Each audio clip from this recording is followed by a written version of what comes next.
जय जिनेंद्र दर्शकों, मैं दीपिका और आप सभी का हार्दिक स्वागत करती हूं आपके अपने जनवाणी चैनल पर। दर्शकों, परम पूज्य पुष्पगिरी तीर्थ प्रणेता गणाचार्य श्री 108 पुष्पदंत सागर जी महाराज के मंगल आशीर्वाद से उत्तर प्रदेश की धर्म नगरी शामली में 10 से 15 फरवरी 2025 तक श्री 1008 पार्श्वनाथ अतिशय दिगंबर जैन मंदिर का श्री 1008 श्री मजनेन्द्र मुनि सुब्रतनाथ पंच कल्याणक प्रतिष्ठा महामहोत्सव आयोजित किया गया। परम पूज्य संस्कार प्रणेता ज्ञान योगी आचार्य श्री 108 सौरभ सागर जी महाराज के पावन सानिध्य में आयोजित इस कार्यक्रम में आज आपको दिखाने जा रहे हैं तप कल्याणक यानी चौथे एपिसोड की पावन गतिविधियां। तो आइए दर्शकों, देखते हैं इस भव्य कार्यक्रम के प्रेरणादायक दृश्य।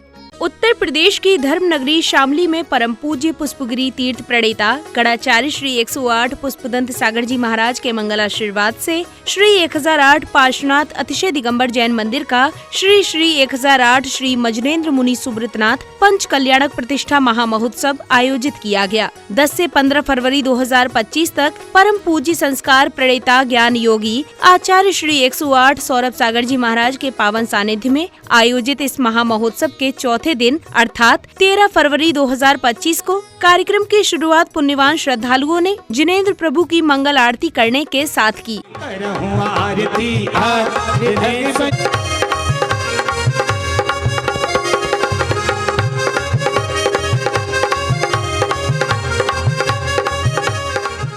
मंगल आरती के पश्चात जिनेंद्र भक्तों ने पूजा अर्चना करते हुए प्रभु को अर्घ्य समर्पित कर अपने कर्मों की निर्जरा की। इस बीच नाचते गाते श्रावक श्राविकाओं का भक्ति उत्साह देखते ही बन रहा था। पूजन को प्यारी प्यारी लागे हमको दिन भर की डगरिया प्यारी प्यारी।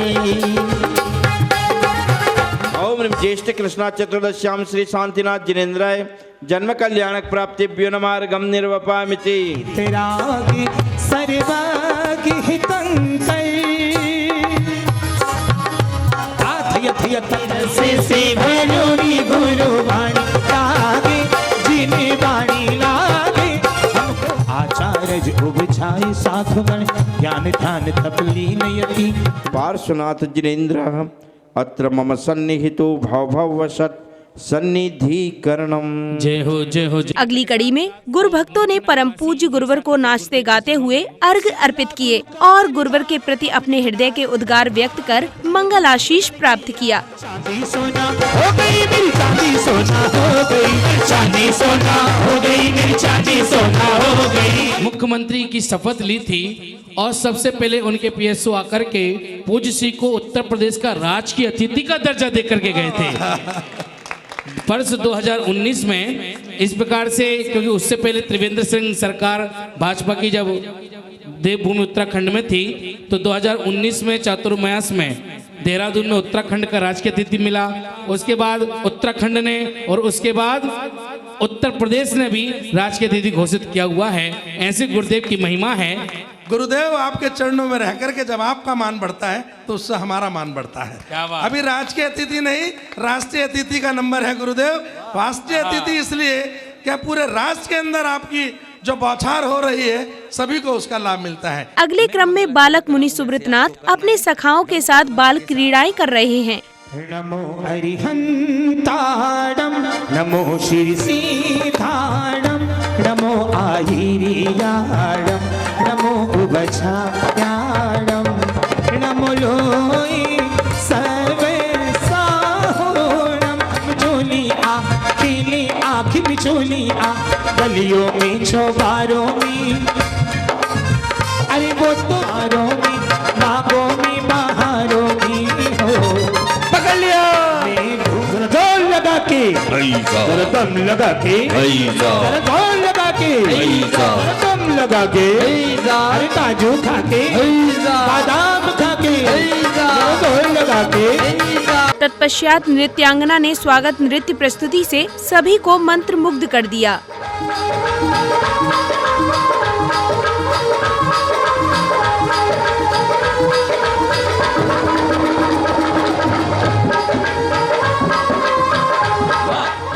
तप कल्याणक प्रसंगानुसार अष्ट देवियां क्षीर सागर से जल लाती हैं और युवराज मुनि सुब्रतनाथ का राज्य अभिषेक कर राज तिलक किया जाता है। वहीं विभिन्न देशों के राजा प्रभु की अधीनता स्वीकार कर उन्हें उपहार भेंट करते हैं।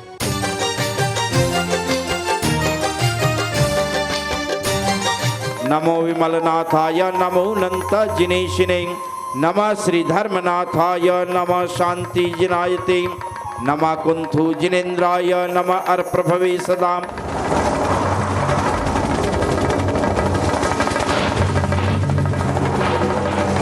जैसे ही आकाश मार्ग में संकेत किया,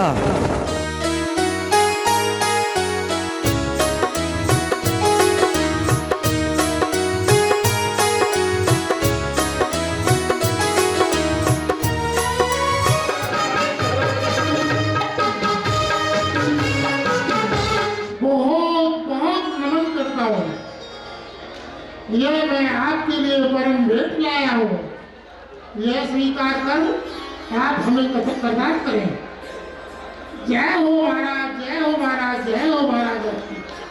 अभी आपने देखा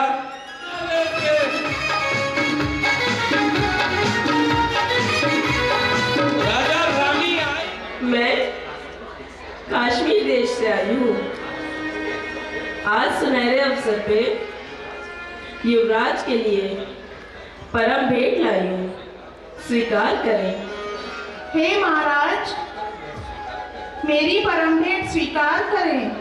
आइए आइए, आपकी परम भेंट स्वीकार है। अगली कड़ी में सांस्कृतिक कार्यक्रम के अंतर्गत कलाकारों ने नाटकीय प्रस्तुति से सभी का मन मोह लिया। अरे भाई, अभिमान क्यों नहीं होगा भाई? इतने बड़े धनवान सेठ जो हैं, जो इतना धन उन्हें विरासत में मिला, उसी का तो अभिमान है। कोई बात नहीं भाई, जब सेठ जी ने मेरी बात ही नहीं सुनी तो और क्या ही कर सकता हूं। लेकिन मैंने एक बात सुनी है। आचार्य उपाध्याय साधु आरकामा से उन्होंने अपने प्रवचन में एक ही बात कही है, जो व्यक्ति अपनी धन संपदा पे अभिमान करता है वो अगले भाव में हाथी बनता है। हाथी। अब प्रसंगानुसार दरबार में महावत द्वारा महाराज को गज की पीड़ा बताने पर महाराजा मुनि सुब्रतनाथ को पूर्व भव के स्मरण से वैराग्य उत्पन्न हो जाता है। कुछ दिन पहले आकाश मंडल में बादल घिर आए थे। अचानक मेघों ने गरजना शुरू कर दिया। आज आपके प्रिय हाथी ने ऐसी बड़ी भयंकर गर्जना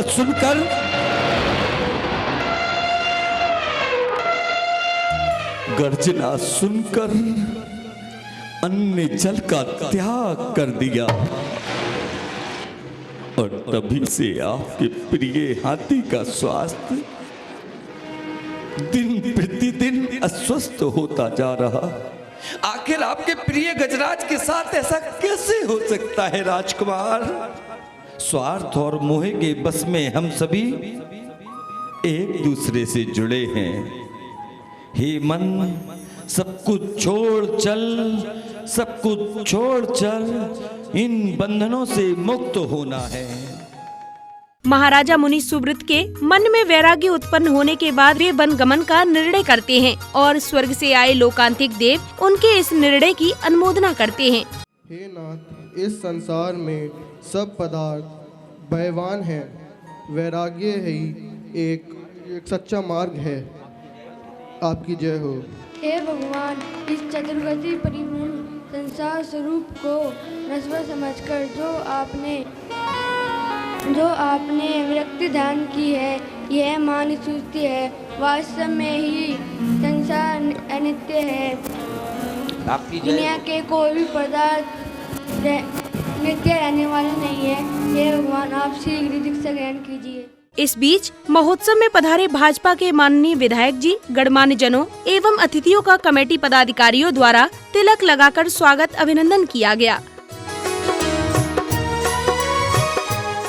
तीर्थंकर महाराज वन गमन के लिए चल देते हैं और वे अपने निर्णय पर अडिग है। उन्हें पालकी में विराजमान किया जाता है। यही जोड़ी यही तोड़ी सब आती जाती हुई ये पलछिन क्यों जीवन। इधर पालकी उठाने को लेकर मानव एवं देवों में हुए विवाद को गुरुदेव सुलझाते हैं और गुरुदेव के निर्णय अनुसार प्रथम मानव और फिर देव पालकी लेकर वन की ओर चल देते हैं। तीर्थंकर की पालकी को वही उठाने का अधिकारी है जो तीर्थंकर के साथ कुछ न कुछ संयम लेने के लिए तैयार है, और यह संयम लेने का अधिकार केवल मनुष्यों को होता है, देवताओं को नहीं होता है।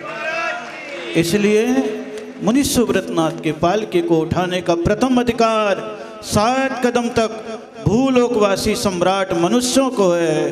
तत्पश्चात आकाश मार्ग से दीक्षावन तक लाने का अधिकार देवलोक को है।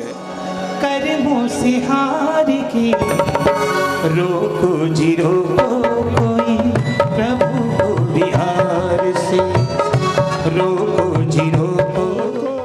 अब वक्त था मंगल प्रवचन का, जिसमें परम पूज्य संस्कार प्रणेता ज्ञान योगी आचार्य श्री 108 सौरभ सागर जी महाराज ने पुण्यशाली भक्तों को जीवनोपयोगी संदेश देते हुए प्रभु वैराग्य के बारे में बताया। वर्तमान के कारणों को पकड़ के तीर्थंकरों ने वैराग्य भी लिया है, जिसे आप सभी लोग कभी कभी सुनते हैं। कहीं दर्पण देख विरक्ति, कहीं मृतक देख वैरागी, और बिन कारण दीक्षा लेता वो पूर्व जन्म का त्यागी।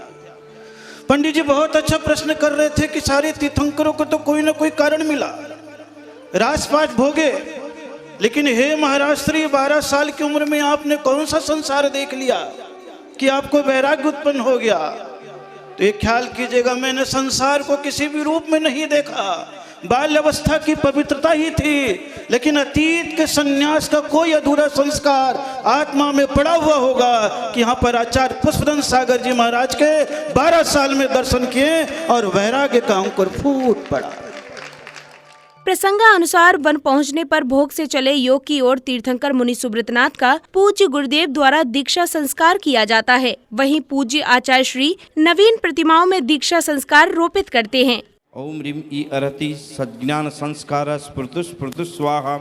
ओम ह्रीं ई अरति शैलेशीकरण संस्कार स्फुर्तु स्फुर्तु स्वाहा। ये दीक्षा संस्कार है, ये दीक्षा संस्कार है, ये दीक्षा संस्कार है, ये दीक्षा संस्कार है।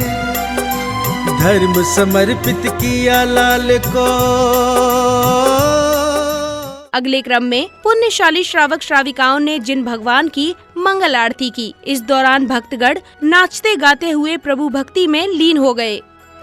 मंगल दीपक हाथ में लेकर कर लो आरती आज, भक्ति भाव से आरती करके बनते सारे काज। भाव से हम सब मिलकर करें आरतियाँ।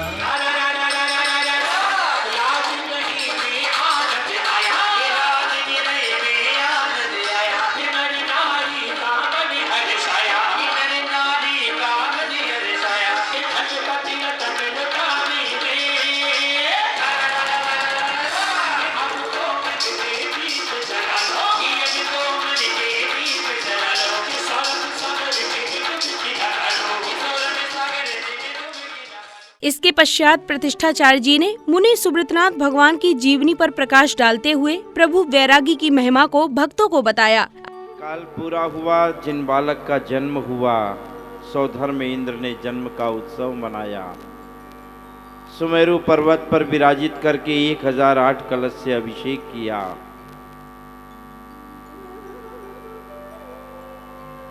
बालक बड़ा हुआ, युवराज पद पर प्रतिष्ठित हुआ।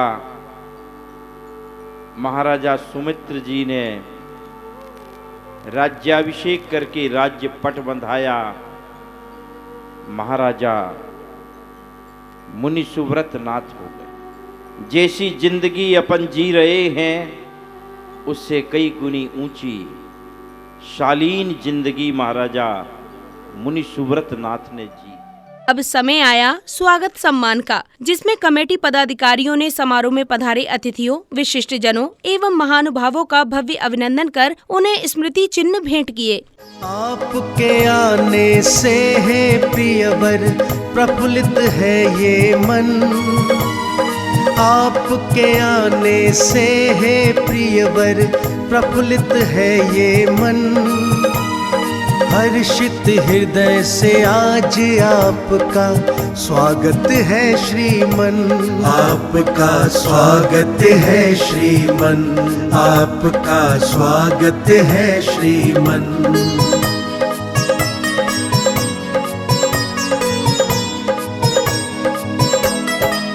प्रिय आपके आने से हम कितने खुश हैं बतलाएं, आनंदित है कितना हृदय भाव से कैसे दर्शाए, भाव से कैसे दर्शाए।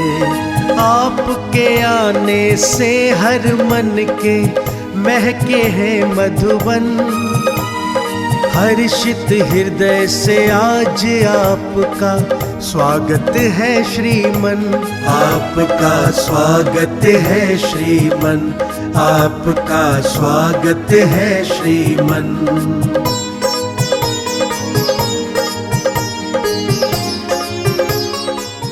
अगले क्रम में संचालक महोदय जी ने बेटियों की महानता पर अपने विचार व्यक्त किए, तो वहीं श्राविका की नृत्य प्रस्तुति ने सभी का मन मोह लिया।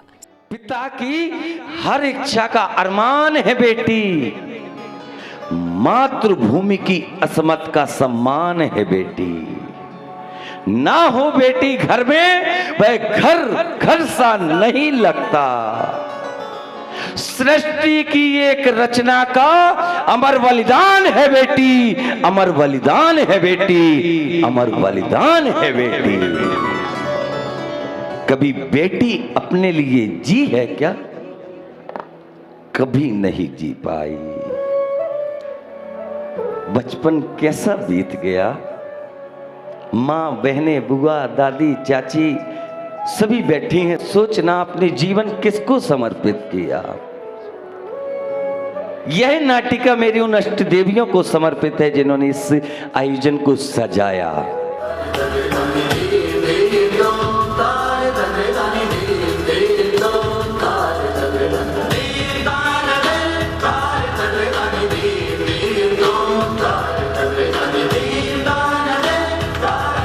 समापन बेला में समय था सांस्कृतिक कार्यक्रम का, जिसमें कलाकारों ने बेटी के जन्म होने पर किस प्रकार एक स्त्री को कभी कभी प्रताड़ना झेलनी पड़ती है, इस थीम पर एक नाटकीय मंचन किया, जिसे देख हर कोई भाव विभोर हो गया।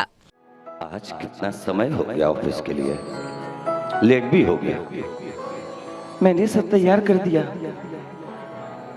बबली, मैं कुछ बात करना चाहता था। हाँ जी बोलिए। कुछ रोज पहले जो तुम्हारा चेकअप कराया था उसकी रिपोर्ट आ चुकी है।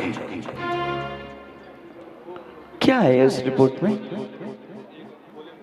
बोलिए। वही आया जो मैं नहीं चाहता था। अरे जिस बात को मैं हमेशा सोचता रहता था आखिरकार वही होगा। ऐसा क्या है उस रिपोर्ट में? आप इतने परेशान लग रहे? अरे बबली, बात यह है तुम्हारे कोख में जो भ्रूण है वह बेटे का नहीं बल्कि बेटी का है। अगर इस बेटी ने घर में जन्म लिया तो एक दिन शादी में सब कुछ बटोर कर ले जाएगी। बेटा होगा तो कुछ ना कुछ जरूर लेकर आएगा और वही बेटा मेरे कारोबार को आगे बढ़ाएगा। बेटी बोल, आज तुझे क्या चाहिए? आज तू संसार की कितनी भी बड़ी दौलत मांग ले, आज कभी बेटी की झोली खाली नहीं रह सकती।